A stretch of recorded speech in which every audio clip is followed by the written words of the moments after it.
के प्रधानमंत्री नरेंद्र मोदी जी जो चीन को लाल आंख दिखा रहे थे, जो पाकिस्तान को नस्ते नाबूद करने की बात कर रहे थे, आज 25-26 लोगों की निर्मम हत्या कर दी गई है, निर्दोष लोगों की हत्या कर दी है।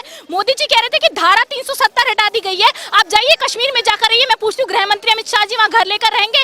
आज जो 27 लोगों की हत्या हुई है, क्या उसके बाद कोई कश्मीर जाएगा? मैं तो नहीं जाऊंगी। मुझे अपनी सुरक्षा की टेंशन है, क्योंकि मेरे पास कंगना रनावत की तरह Z+ सिक्योरिटी नहीं है, मेरे पास बाबा रामदेव की तरह Z+ सिक्योरिटी नहीं है, मेरे पास नरेंद्र मोदी जी उनकी कैबिनेट की तरह सिक्योरिटी नहीं है। तो हम तो नहीं जाएंगे तो कश्मीर कौन जाएगा? नरेंद्र मोदी जी से मैं पूछती हूँ, इतने लोगों की हत्या हो चुकी है, देश के अंदर शौक मना रहे हैं लोग, और नरेंद्र मोदी जी बैठकर बिहार के अंदर चुनावी रैली करें।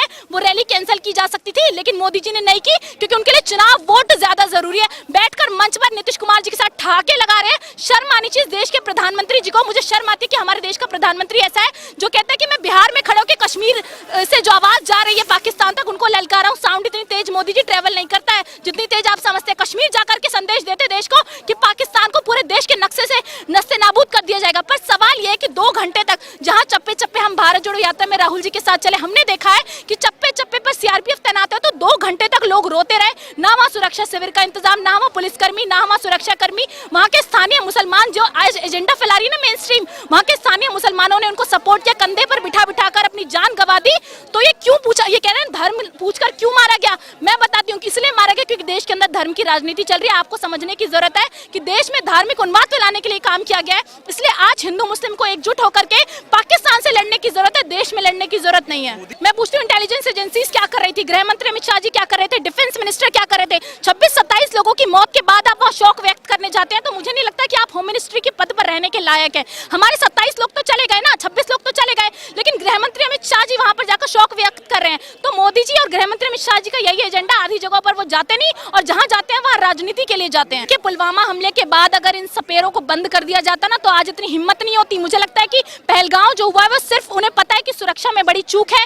आप ये देखिए कि कोई एजेंसीज काम नहीं कर रही, अभी तक पता नहीं लगेगा टेररिस्ट सारे मारे नहीं गए, सबका पता नहीं लगा।